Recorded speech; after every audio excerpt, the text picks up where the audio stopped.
Guys, आपने कभी ये बात नोट की है कि आप ऑफिशियली किसी ट्रेनिंग में पार्टिसिपेटेड हो और वो ट्रेनिंग कंप्लीट होने के बाद जिस चीज़ की आपको ट्रेनिंग दी जाए तो उस काम को आप इंडिपेंडेंटली कर नहीं पा रहे होते। आपको अक्सर प्रॉब्लम आता है और वो आप उस ट्रेनर को फ़ोन कर रहे होते दोबारा कि मुझे ये चीज़ समझा दीजिए कैसे होगा और कैसे नहीं होगा। इसके पीछे क्या रीज़न है, इसकी क्या वजह है कि आफ्टर ट्रेनिंग भी आप उस काम को सही से कर नहीं पाते। तो आज हम इस चीज़ को डिस्कस करेंगे। मैं आपको बताऊंगा इस वीडियो के अंदर कि आपने अगर कोई ट्रेनिंग करनी हो तो उसमें आप कैसे पार्टिसिपेट करें और कैसे उस चीज़ को सीखें। तो मैं सफदर खान कियानी, आप देख रहे हैं मेरा चैनल और वॉइस ऑफ कियानी। चैनल पे आप न्यू है, चैनल को लाजमी सब्सक्राइब कीजिए और बेल आइकन को भी कीजिए ताकि आपको तमाम वीडियोस का नोटिफिकेशन मिलता रहे। वीडियो को अंत तक देखिएगा, हम टेक्निकल पॉइंट को डिस्कस करेंगे। बड़ा इंपॉर्टेंट है। चाहे फार्मास्यूटिकल इंडस्ट्री हो, कोई भी इंडस्ट्री हो, लेकिन मेरा फोकस ज़्यादा फार्मास्यूटिकल इंडस्ट्री के वाले से होता है। तो ये वो चीज़ है, ट्रेनिंग लर्निंग ग्रोथ जो है, how to learn the things. चीज़ों को आप कैसे सीखते हैं, चाहे आप प्रोडक्शन में हो, क्वालिटी में हो, इंजीनियरिंग में हो, ईएचएस में हो, किसी भी डिपार्टमेंट में, ऑर्गेनाइजेशन के किसी भी सेक्शन में काम कर रहे हो, तो आपको चीज़ को, किसी आइटम को, किसी ट्रेनिंग को कैसे पार्टिसिपेट करना चाहिए, उसको सीखना कैसे चाहिए ताकि आपको उसके बाद आप इंडिपेंडेंटली उस काम को कर सके। देखिए, ट्रेनिंग का पर्पस क्या होता है, आपको कोई चीज़ सिखाई जाए तो फिर आप खुद उस चीज़ को कर पाए। यही एक बेस्ट तरीका होता है। तो अच्छी ऑर्गेनाइजेशन में ऐसे होता है कि पहले आपको उस चीज़ की ट्रेनिंग दी जाती है, उसके बाद आप उस काम को ऑपरेट कर रहे होते हैं। तो मैं आपको बताता हूँ कि अगर आपने कोई ट्रेनिंग लेनी है तो उसको आप किस तरीके से लें, हाउ टू लर्न। अच्छा है, अगर आपके पास अगर मैं बात कर लूँ क्वालिटी कंट्रोल की, आपको पता है क्वालिटी कंट्रोल में नंबर ऑफ इंस्ट्रूमेंट्स यूज़ होते हैं और इंस्ट्रूमेंट में तरह तरह की ट्रेनिंग्स होती हैं। हर इंस्ट्रूमेंट का नया सॉफ्टवेयर होता है, हर इंस्ट्रूमेंट का ऑपरेशन डिफरेंट होता है।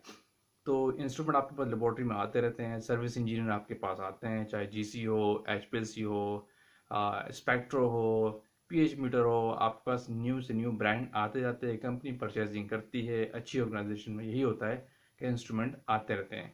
और एनालिस्ट की बात करें तो एनालिस्ट का काम है, या यूज़र पॉइंट का जो यूज़र होता है उसका काम है उन चीज़ों को सीखना।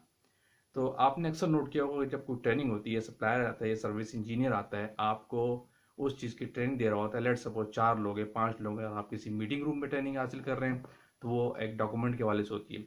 लेकिन आप ऑपरेशन जब ट्रेनिंग लेते हैं तो वो उसी वर्क प्लेस पर ट्रेनिंग होती है जहाँ मशीनरी इंस्टॉल होती है। तो आप अक्सर नोट करते हैं जब ट्रेनिंग हो रही होती है तो 4 लोग खड़े हो या 5 लोग हो या 10 लोग हो, तो कुछ लोग जो होते हैं ना खामोशी से सुन रहे होते हैं और कुछ लोग नोट कर रहे होते हैं, कुछ लोग देख रहे होते हैं कि कैसा हो रहा है। तो ये जो तीनों फैक्टर है ना, इसमें बड़े प्रॉब्लम सामने आते हैं।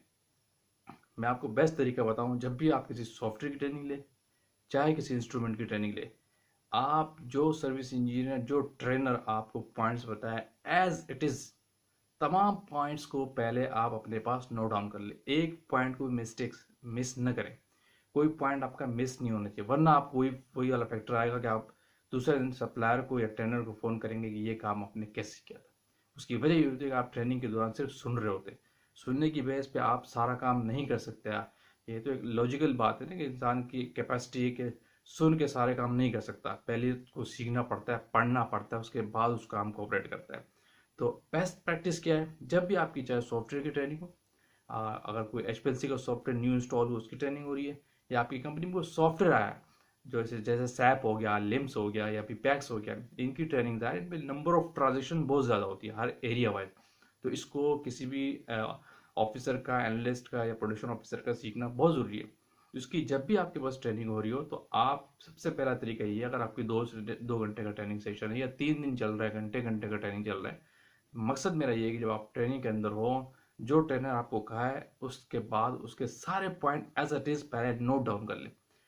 यानी ट्रेनर आपको जो कुछ बता रहा है, जो स्टेप्स बता रहा है, सारे स्टेप्स एज इट इज, जैसे स्टेप बाय स्टेप, एक बेस पे स्टेप आप मिस न करें, वो आपके पास नोट डाउन होना चाहिए। ये है बेस्ट तरीका। जब आपके पास सारे स्टेप नोट डाउन हो जाओगे ना, जैसे ट्रेनर ने बताया, तो उसकी बेस में नेक्स्ट डे आप इजीली ऑपरेट कर सकते हैं। नो डाउट के शुरू में आपको प्रॉब्लम आएगा, लेकिन उसके बाद क्या है कि वो ट्रेनर जो है ना, ट्रेनर जो सर्विस इंजीनियर, वो असल में आपके पास बुक के अंदर आपके पास आ गया है। अब आपको उस ट्रेनर को फ़ोन करने की ज़रूरत नहीं है।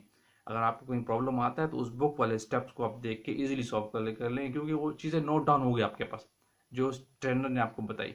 लेकिन अगर आप दिमागी तौर पर करते हैं कि मैं सिर्फ सुन रहा हूँ ट्रेनिंग को, हाँ चीज़ ये बताया जा रहा है यहाँ से ये करना है, यहाँ से आपने ये करना है, इसके बाद ये ट्रांजेक्शन करनी है, इसके बाद आपने यहाँ पे जाना है। ये जैसे आपने सुना है ना, तो फिर आप नेक्स्ट डे खुद इंडिपेंडेंटली काम कभी नहीं कर सकेंगे। ये मेरी बात याद रखिएगा। जब भी आप किसी भी चीज़ की ट्रेनिंग ले, टेक्निकल, ये सारे साइंटिफिक और टेक्निकल चीज़ें, इनकी ट्रेनिंग का बेस्ट तरीका यही है कि पहले आप सारे स्टेप्स नोट डाउन करें, उसके बाद आप इजीली नेक्स्ट एक दिन प्रैक्टिस करेंगे, दूसरे दिन प्रैक्टिस करेंगे, तीसरे दिन प्रैक्टिस करेंगे, तो आपको कोई प्रॉब्लम नहीं होगा, आप उस चीज़ पर कमांड हासिल कर लेंगे। मेरी प्रैक्टिस भी हमेशा से ये रही है। मैंने किसी भी सॉफ्टवेयर की जब भी ट्रेनिंग ली है, मेरा फर्स्ट स्टेप ये होता है, मेरी फर्स्ट प्रायोरिटी होती है कि मैं सारे उसके स्टेप्स नोट कर डाउन कर लूँ ट्रेनिंग के दौरान, क्योंकि नेक्स्ट डे फिर मुझे प्रॉब्लम नहीं होता था। सर्विस इंजीनियर को कॉल करने की ज़रूरत नहीं पड़ती। कभी कभी प्रॉब्लम आया तो अलग बात है, लेकिन वो फिर उस सॉफ्टवेयर की या उस इंस्ट्रूमेंट की ट्रबल शूटिंग सीखना तो आपके ऊपर है ना। फिर आप वो step by step timely gradually आप सीखते रहते। लेकिन जो उस इंजीनियर का या सर्विस इंजीनियर का या जो ट्रेनर होता है, उसका मेन पर्पस जो आने का ये होता है कि आपको इस चीज़ को चलाना सिखा दे, ऑपरेट करना सिखा दे। तो जो ऑपरेशन है ना, जब आप ऑपरेशन को स्टेप बाय स्टेप अपने पास लिख लेंगे, तो आपको नेक्स्ट डे या 2 दिन बाद, 3 दिन बाद उस पर कमांड आ जाएगी उन पॉइंट की बेस पे। तो फोकस मेरा इस वीडियो में यही है कि जब भी आप कोई ट्रेनिंग हासिल करें, तो जब भी आप किसी चीज़ की सेक्शन में है, सेमिनार में हो, तो आप प्रायोरिटी ये रखें कि जो ट्रेनिंग दी जा रही है, जिस टॉपिक पर ट्रेनिंग है, जिस इंस्ट्रूमेंट की ट्रेनिंग है, जिस मशीन की ट्रेनिंग है, उस ट्रेनिंग के सारे स्टेप्स अपने पास नोट डाउन कर लें। ये बेस्ट प्रैक्टिस है। अगर आपके पास स्टेप्स लिखे हुए हैं, तो आप 2 दिन उस स्टेप की बेस पे प्रैक्टिस करेंगे, 3 दिन करेंगे, 4 दिन करेंगे, आप उसके पास कमांड हासिल कर देंगे। लेकिन अगर आपके स्टेप्स या पॉइंट्स नहीं लिखे हुए हैं, आपने सिर्फ सुना है और देखा है, तो आप उसको 10 दिन भी ऑपरेट नहीं कर पाएंगे। आपको बार बार प्रॉब्लम आएगा। नेक्स्ट डे भी आप सप्लायर को फ़ोन करेंगे, उससे पूछ रहे होंगे कि ये स्टेप कैसे हुआ था। तो ये गलत प्रैक्टिस है। कभी भी ट्रेनिंग सेशन में, सेमिनार में आप पार्टिसिपेटेड हो, तो कभी भी सुनने की बेस पे ये टेक्निकल चीज़ें न किया करें। और ये जो साइंटिफिक चीज़ है, इसको सिर्फ सुनने की बेस पे ना करें, इसको हमेशा नोट डाउन करें। सबसे पहले नोट डाउन कर लें। अगर आप क्वेश्चन करने ट्रेनिंग के दौरान तो बेशक करें, लेकिन आपके पास मटेरियल नोट डाउन की फॉर्म में होना चाहिए। उस ऑपरेशन के सारे स्टेप आपके पास होने चाहिए। ये बेस्ट तरीका है। तो आज की वीडियो का यही पर्पस था कि how to learn the things, या टेक्निकल चीज़ें या साइंटिफिक चीज़ें। तो फ्रेंड्स, जब भी सेक्शन करें, मेरी इन बातों को याद रखिएगा, इसी तरीके से ट्रेनिंग के पॉइंट्स को नोट डाउन करें। तो थैंक्स। आते हैं किसी और टेक्निकल बात के साथ। Thank you. अल्लाह हाफिज़।